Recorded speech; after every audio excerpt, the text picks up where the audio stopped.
Olá, amigos do Mosaico, boa noite! Bem-vindos ao programa Há Mais Tempo no Ar, na televisão brasileira. Confira o ato em memória às vítimas do Holocausto, entrevista com o médico e escritor Paulo Rosenbaum, Pinata Música e muito mais. No oferecimento Einstein, Hospital Israelita, vamos direto aos comentários da semana com ele, Rony Gottschalk. Rony, é com você.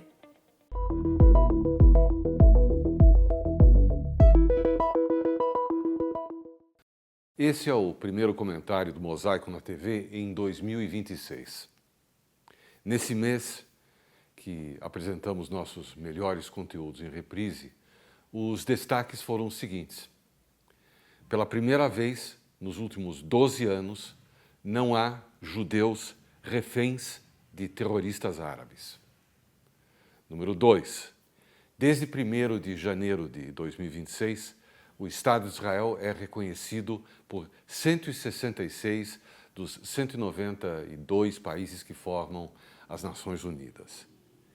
Entre os países que não reconhecem o direito de Israel de existir estão joias como a Argélia, Irã, Iraque, Kuwait, Líbano, Líbia, Catar, Arábia Saudita, Síria, Indonésia, Bangladesh, Maldivas, Paquistão, a Coreia do Norte e as repúblicas de banana vêm em seguida, Cuba, Venezuela e Colômbia.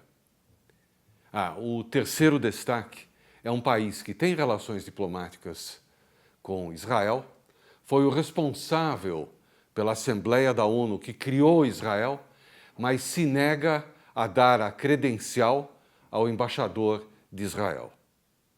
Adivinha quem é? Começa com B e termina com L.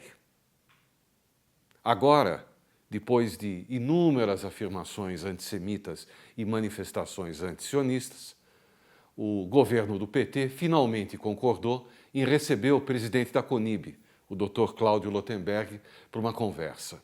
Claro, 2026 já está aí e há uma tentativa clara de enganar os eleitores, principalmente evangélicos, com relação à posição do presidente e seus companheiros em relação a Israel. Confira agora o ato em memória às vítimas do Holocausto, realizado na Congregação Israelita Paulista.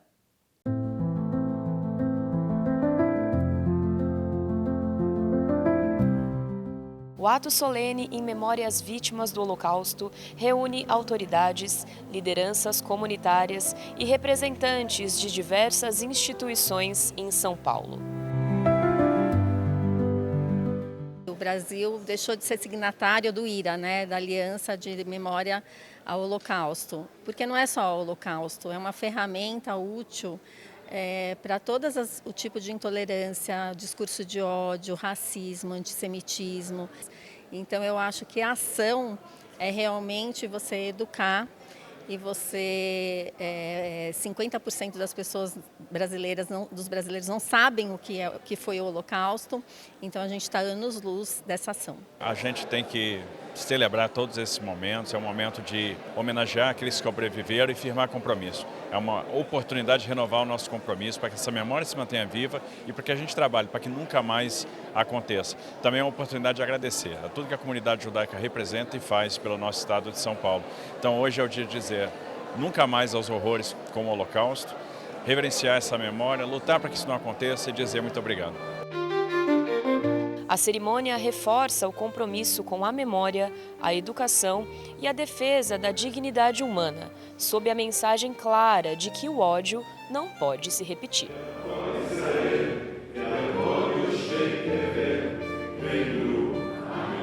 De fato, essa é uma cerimônia que não pode ser só uma memória de lembrança. Eu acho que é uma cerimônia que tem muita relação com o mundo contemporâneo, com o que a gente está vivendo hoje, não em vários países do mundo, e aonde a gente vê engrenagens que eram semelhantes às que a gente viu acontecerem naquele momento.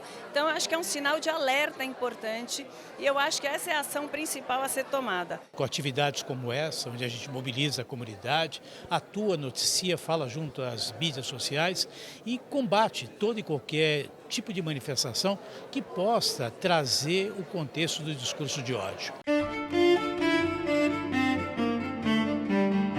A mensagem Nunca Mais ecoa como um compromisso com as futuras gerações, destacando o papel da educação e da consciência histórica na construção de uma sociedade mais justa e plural. Então a gente espera que, com a presença dos sobreviventes do Holocausto, que são o símbolo maior da resistência, o símbolo maior do humanismo, a gente possa mostrar que sim, é possível as pessoas viverem independente da sua filiação partidária, ideologia, cor, definição sexual, que a pessoa possa ser livre verdadeiramente. Este evento é uma ação.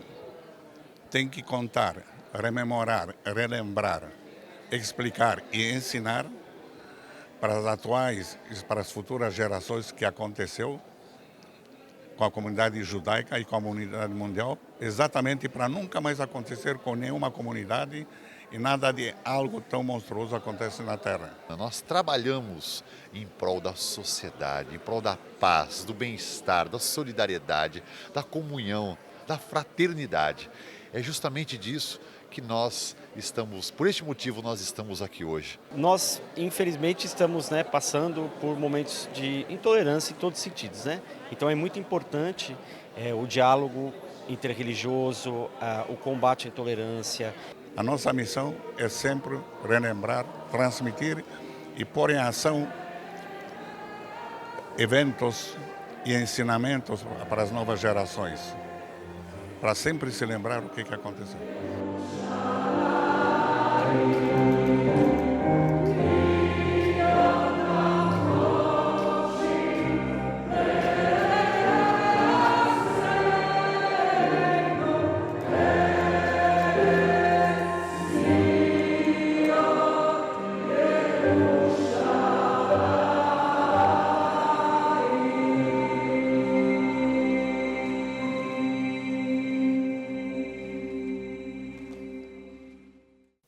Chegou o momento do quiz da semana. Solta a vinheta! Como é conhecido o Ano Novo das Árvores no calendário judaico? A. Pesach. B. Tu B'Shvat. C. Shavuot. D. Rosh Hashanah. As 5 primeiras respostas corretas no Instagram levam o super livro Senhor Mosaico.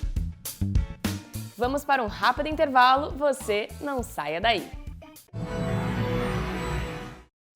Com a Tribuna Judaica, você se mantém sempre informado sobre todos os acontecimentos da nossa comunidade no Brasil e no mundo. Assine a Tribuna Judaica e não perca nada do que acontece. Ligue 0800 55 10 18.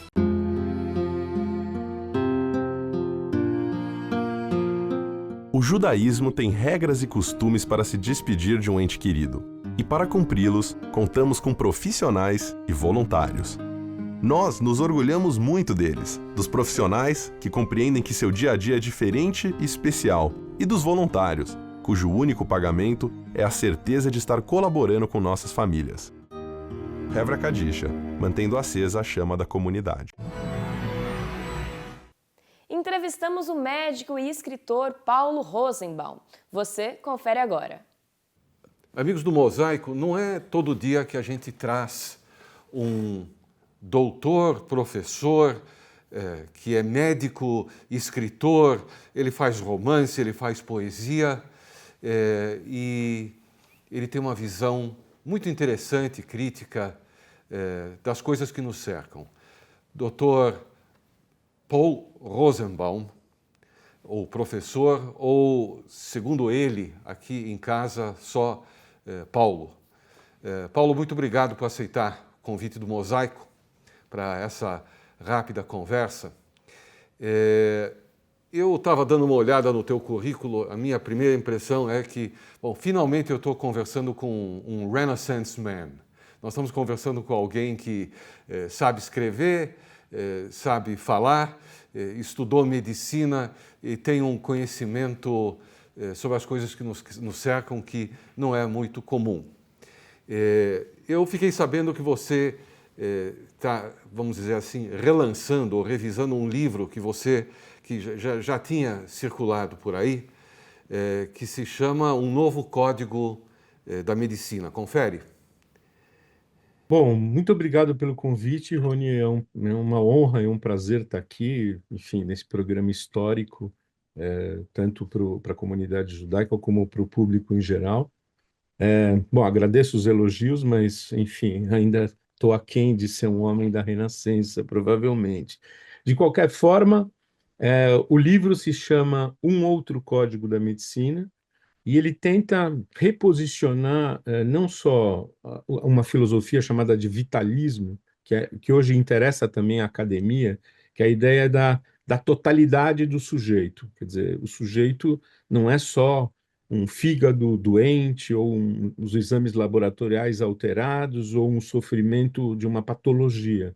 É um conjunto de situações, símbolos, sintomas corporais e subjetivos que, de alguma forma, precisam ser encampados pela medicina, né? Então, a ideia, e a homeopatia tem na sua constituição, que a gente chama epistemológica, ou seja, dentro da base do conhecimento científico, essas questões. Por isso que eu chamei um outro código, quer dizer, é uma outra forma.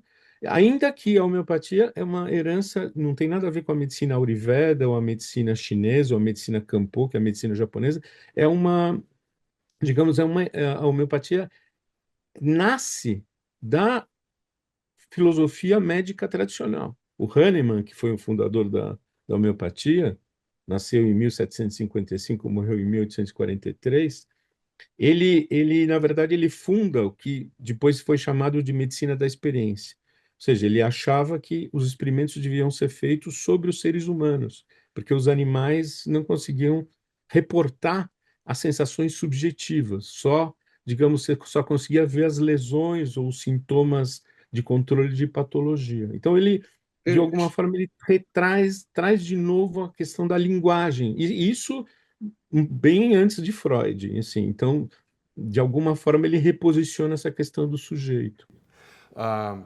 Talvez eu seja um pouco leigo demais, mas sempre me fascinou a ideia, ou pelo menos ela é suficientemente intrigante, a ideia de que a medicina, vamos chamar assim, tecnológica, fosse apenas um grande negócio, e que a homeopatia seria uma coisa muito mais natural, ao mesmo tempo mais suave, menos drástica. Desde que a homeopatia surgiu, isto se mantém? Isso prevalece? Ou a homeopatia e outras medicinas estão perdendo terreno? É uma ótima questão. Eu diria que a questão do negócio em medicina, quer dizer, isso, a deontologia médica, que é a questão do estudo da ética médica, pauta muito bem. Quer dizer, a medicina não pode ser um negócio, a priori, assim, de cara, não pode ser. Quer dizer, o médico tem que ter uma formação humanista e de se preocupar com a pessoa antes de qualquer preocupação, digamos, pecuniária, financeira, enfim. A questão é que, como você colocou bem, a tecnociência ou a tecnomedicina tende a achar que, digamos, o contato do sujeito interhumano entre o médico e o paciente pode ser substituído por máquinas, robôs ou tecnologia avançada de outras formas de averiguar o que está acontecendo dentro do interior da pessoa, com os órgãos. Só que os órgãos são uma totalidade, e essa totalidade, que a gente chama de uma totalidade vital, é que comanda o sujeito. Então, as pessoas têm deficiências orgânicas que, às vezes, a totalidade compensa. Então, uma pessoa pode viver, por exemplo, com 25% de um único rim. Quer dizer, o que acontece? há uma vicariância, como a gente fala. O organismo compensa aquela deficiência. Óbvio que é melhor que a pessoa tenha tudo funcionando adequadamente, mas nem sempre isso acontece. Então, essa adaptabilidade do sujeito às variações ambientais, meio prágicas, tudo que acontece em volta dele. Então, a homeopatia tem uma coisa muito interessante. Ela é uma medicina, por exemplo, o Hahnemann pesquisou os remédios, e tem uma farmacopeia grande pesquisada por ele, e nunca patenteou nada. Ou seja, os remédios homeopáticos são de domínio público. Isso é uma vantagem espetacular do ponto de vista. Ninguém, não tem royalties, não tem pagamento. Claro que tem algumas farmácias que tentam, digamos, conglomerados farmacêuticos, inclusive homeopáticos, que tentam, digamos, ter a hegemonia, mas isso nunca vingou, porque é muito mais amplo, né? Os medicamentos são de domínio público. Então, eu acho que isso é algo muito interessante, não, meu pai? E isso gera muita resistência, ao contrário de ser uma coisa super, "Oh, vamos, que bacana." Isso não é visto de uma forma. E aí tem todas as questões de que as doses ultra diluídas ou ultra dinamizadas, como a gente chama, doses ultramoleculares, na verdade, Sim, elas não teriam um efeito biológico, seriam placebos. sim. Tem essa discussão. Durante muito tempo, essa foi uma discussão relativamente importante, mas hoje existem vários estudos mostrando epidemiológicos clássicos, feitos de acordo com a metodologia científica padrão ouro, como se diz, que mostram vantagens sobre o placebo e vantagens interessantes, como, por exemplo, diminuição de antibiótico terapia. Agora, a homeopatia pode tudo? Não, não pode tudo. Nem a homeopatia, nem a medicina ayurveda, nem a medicina também pode tudo. Enfim, a Claro. medicina tradicional. Paulo, você escreve sobre medicina, você escreve romance, você escreve poesia. É, O que vende mais? Eu acho que medicina, na verdade, vende mais do que as pessoas Olha que são interessante. muito por essa área de saúde e tal. Agora, tem toda uma tradição de médium, não sou sozinho, né? Tem o nosso célebre Moacir Scliar e tem Claro. outros pessoas que, de alguma forma, essa questão da interlocução com os pacientes Sim. propicia que os médicos tenham um pendor para a escrita. Não todos, obviamente, mas existe digamos, essa trilha, não é uma coisa exclusiva minha, enfim. Ah, Paulo, infelizmente, o programa é sempre muito curto e isso aqui fica servindo apenas de aperitivo para os nossos telespectadores irem atrás do teu nome e dos teus livros, porque tem coisa muito interessante, agradável de ler. A nova, como se chamou, Um outro código da o medicina. outro Código Medicina, isso quer dizer que você já tinha escrito o Código da Medicina que chegou a esgotar? Sim, na verdade, ele esgotou, teve uma versão anterior, que era o que você precisa saber sobre homeopatia, Sim. vendeu todas as edições, aí teve mais uma edição, vendeu, esgotou, e aí teve a da Publifolha, que também se esgotou, mas Sim. aí ela não reeditou. Aí ficou só online, e eu fui reativando ela só online. E agora tem essa 7ª edição, que eu considero uma edição mais ampliada, né, Ok. dessas investigações. Você pode mostrar para os nossos telespectadores a capa do livro mais uma vez? Olha aqui, gente. Essa é a capa do livro. Hã? A ideia da água com uma formação como se fosse o DNA, né, de alguma forma. Aqui tem uns endossos de pessoas muito legais, meus professores, pessoas da Faculdade de Medicina, da Preventiva da USP, a presidente da MHB, falando. Eu gostaria de mostrar rapidamente os meus romances. Esse é o Vamos lá. Céu Subterrâneo, que Sim. eu publiquei, eu ganhei uma bolsa para escrever em Israel, eu escrevi o livro não todo em Israel, mas escrevi uma boa parte dele lá, depois completei aqui, foi editado pela editora Perspectiva. Sim. A 4ª capa é do Jacob Ginsburg e do Soares. Uhum. Esse é o primeiro livro que eu publiquei como Sim. escritor de ficção, A Verdade Lançada ao Solo. Toda uma saga que começa na Polônia no século XIX e termina nos Alpes Bernenses, na Suíça, com um paciente e um médico.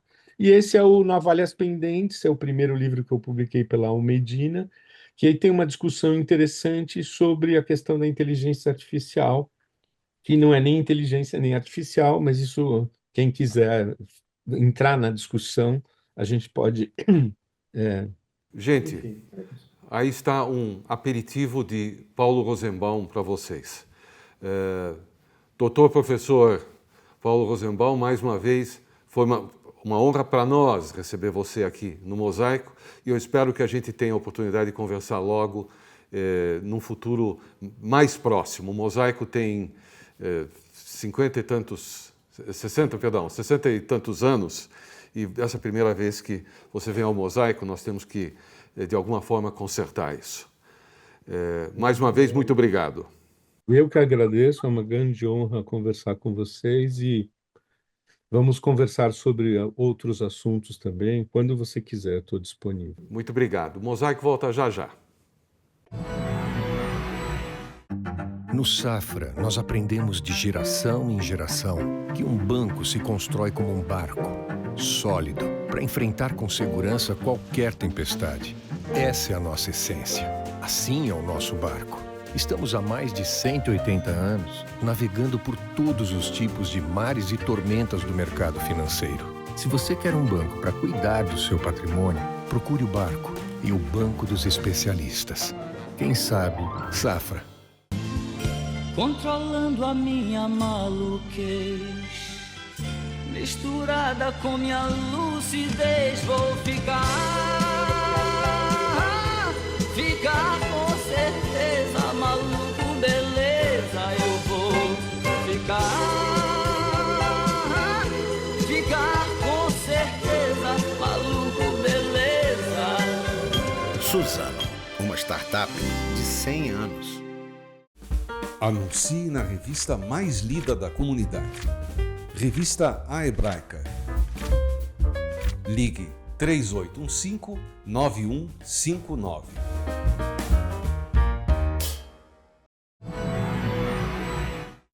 Fique com um momento marcante do nosso programa, direto do Baú do Mosaico.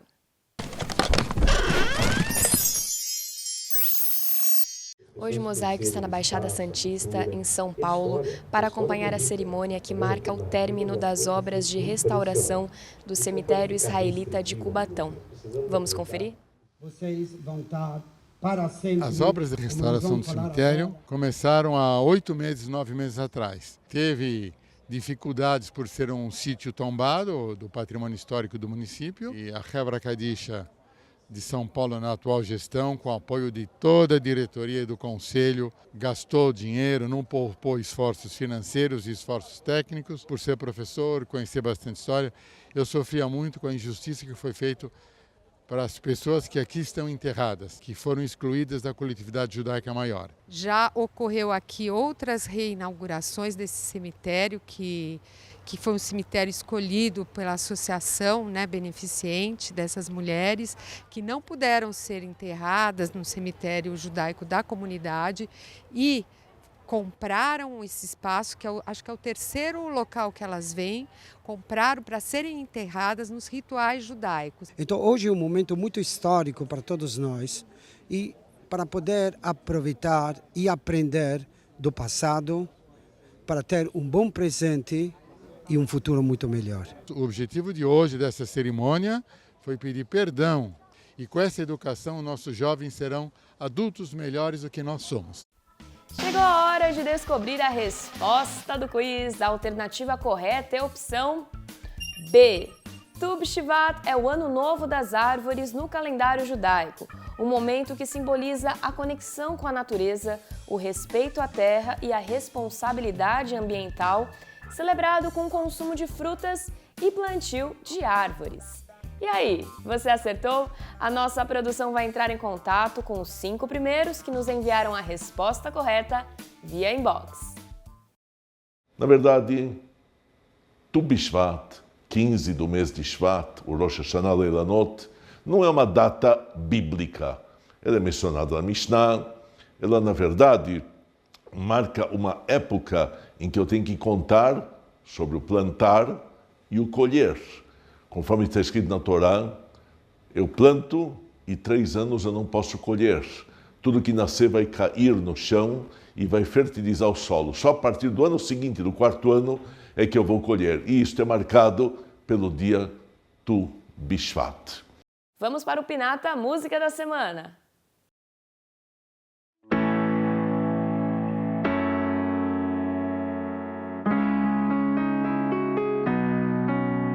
Tentei de tudo para te esquecer, mas em segundos minha mente vai até você. Dizem que o tempo que passa cura a dor que se espalha pelo corpo, mas mesmo que tento, lembro das noites debaixo do meu prédio, das brincadeiras, coisa de ensino médio. Eu só queria um romance igual meus livros da estante do meu quarto. Você se foi na metade do meu conto. Fechei o livro com medo de outro encontro. Tentei te reescrever, mas os seus traços não cabem nessa história. Por isso estou sentada na cama, afogada em minha própria mágoa, sonhando acordada. Podíamos ter tido até mais que o impossível. Você era o meu abrigo e agora apenas um desconhecido. Só um desconhecido. Só um desconhecido. Eu sei. E não tem volta, mas mesmo que tento. As velas de Shabat na próxima sexta devem ser acesas às 18h32 ou quando você chegar em casa. O Kabbalat Shabat da Betel, Rua Caçapava 105, acontece de forma virtual e presencial mediante a inscrição. Cuidem-se, até o próximo programa. Shalom, Mosaico!